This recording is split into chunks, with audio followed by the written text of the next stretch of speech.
permainan politik itu seperti halnya permainan catur, kita bisa menang, bisa kalah. Jadi seperti game ya, hidup itu kehidupan sebenarnya adalah seperti game, seperti permainan ya.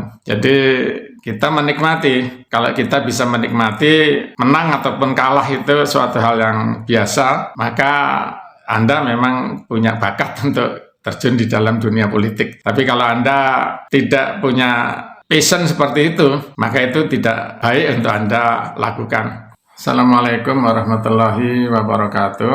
Selamat pagi atau siang atau sore atau malam. Kita berjumpa lagi dalam channel saya, Sigit Haryadi Index. Kali ini dengan tema politik catur yang kita bawakan dengan santai. Topik yang akan kami sampaikan kali ini adalah mengenai keganasan dunia politik bagi politikus pemula yang akan saya peragakan dalam suatu papan catur. Mudah-mudahan ini bisa bermanfaat untuk semuanya. Sebelumnya saya mendoakan kepada semua penonton agar berada dalam keadaan yang sehat walafiat, jiwa dan raga, maupun kantong juga, dan semuanya dalam keadaan berbahagia, dijauhkan dari segala malapetaka. Ini adalah papan catur yang akan saya gunakan untuk memperagakan permainan politiknya bagi pemula, khususnya yang berada di dalam suatu lingkungan partai politik atau ormas, di mana kingmakernya itu sangat tidak mahir ya dalam bermain politik, sehingga permainan berakhir dengan kekalahan dalam tempo yang sangat singkat. Dalam permainan catur ini, untuk menggambarkan permainan politik, itu ada papan catur, ada buah catur, di mana ada pemain yang memainkan buah catur ini. Jadi sekalipun raja atau menteri ataupun perwira yang lain maupun prajurit, ini sebenarnya dimainkan oleh pemain-pemain. Ini bisa satu orang, bisa banyak orang. Kalau banyak orang itu permainan simultan. Jadi di sini pemain ini di dalam pemain catur ini menggambarkan dalam politik adalah seorang atau lebih kingmaker. Ini yang paling konyol adalah kekalahan hanya dalam 2 langkah. Ya. Jadi ini kita tunjukkan papan catur di mana pemain catur putih ini rajanya mati hanya dalam 2 langkah. Yaitu ketika langkah pertama dia melakukan langkah F3, yaitu pion di depan luncur atau gajah, di sebelah gajah itu melangkah 1 langkah. Ini adalah langkah yang tidak umum ya dilakukan oleh pemain catur, karena ini membuka posisi raja terhadap serangan lawan. Jadi raja ini serangan, di sini ada posisi dari raja ini terbuka ya, di sini ada posisi terbuka serangan terhadap raja. Ini membuka itu tanpa ada tujuan yang jelas. Kalau yang biasa dimainkan itu tidak dalam 1 langkah F3 ini, tetapi F4 ini bisa dimainkan. Sekalipun ini membuka posisi raja ini ya untuk serangan lawan ya, di Fiancinto ini ya, garis diagonal ini, tetapi dia berkeinginan untuk melangkah, kemudian langkah kedua adalah kuda di sini. Jadi ini kuda di petak sana itu biasa untuk dimainkan ke kotak sini yang disebut kotak F3 ini. Ini jika sebelumnya dimainkan F4 ini dengan tujuan supaya kuda ini sudah ada di belakang dari pion.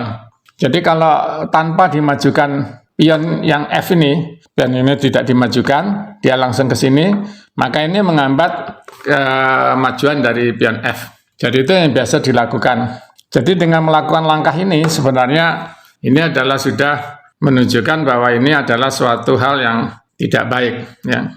Nah ini kita peragakan dalam permainan catur ini, buah hitam, pemain hitam mengerti bahwa ini ada suatu peluang untuk menyerang Raja Putih sehingga dia akan melangkahkan ke sini. Pion E7 ke E5.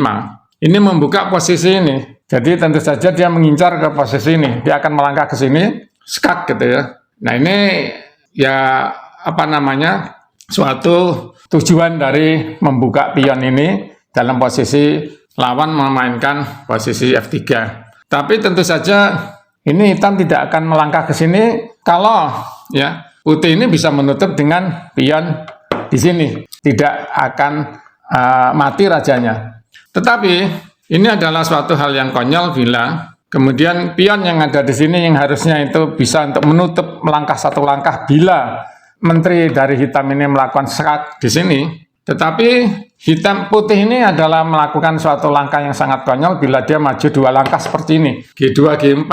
Sehingga langkah berikut dari hitam ini, skak di sini, ini tidak bisa dicegah oleh putih dan Raja Putih mati karena tidak ada buah yang bisa melangkah untuk menutupi skak ini. Raja tidak bisa lari kemana-mana, jadi dia mati hanya dalam 2 langkah. Nah ini dalam peragaan permainan catur tadi, kita menyampaikan bahwa ini adalah contoh dari keganasan dunia politik buat pecatur pemula yang dia tidak bisa memilih untuk berada di dalam suatu partai politik atau ormas yang kingmaker politiknya itu sangat tidak mahir, tapi ada kemungkinan bahwa kingmakernya itu bukan tidak mahir tapi sengaja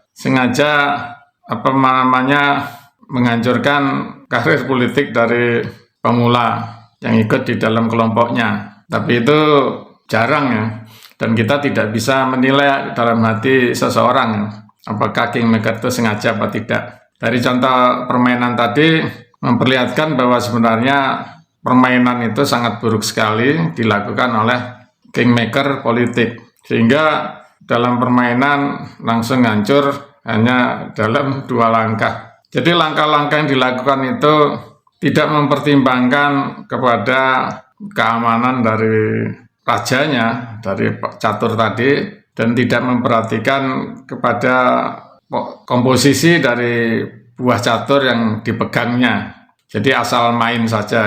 Nah, ini video ini hanya sebagai suatu ya intermezzo aja ya. Hanya mungkin pernah mengamati gitu sebagai seorang wartawan dulu ketika masih muda, jadi mengertilah saya sedikit banyak mengenai permainan politik yang dimainkan oleh kingmaker politik. Jadi itu bisa terjadi di suatu partai politik dan juga bisa terjadi di dalam suatu ormas ya.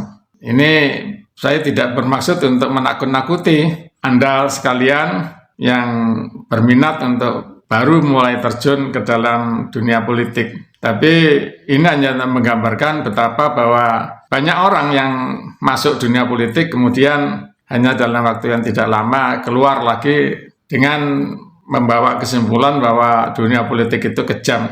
Jadi memang dunia politik bisa terasa kejam kalau kita baper gitu ya. Jadi pemain catur itu kalau baper ya sering nangis ya, kalah. Sekalipun juara dunia itu tidak pernah kalah, itu tidak mungkin. Suatu permainan menang ya, kalah atau draw itu sering terjadi. Pemain yang hebat itu lebih banyak menangnya dibanding kalahnya. Bukan berarti dia tidak pernah kalah. Jadi demikian juga dengan dunia politik. Kehancuran dan kekalahan itu adalah suatu hal yang biasa terjadi. Jadi kalau Anda yang belum pernah terjun di dunia politik, itu mulai masuk ke dalam dunia politik.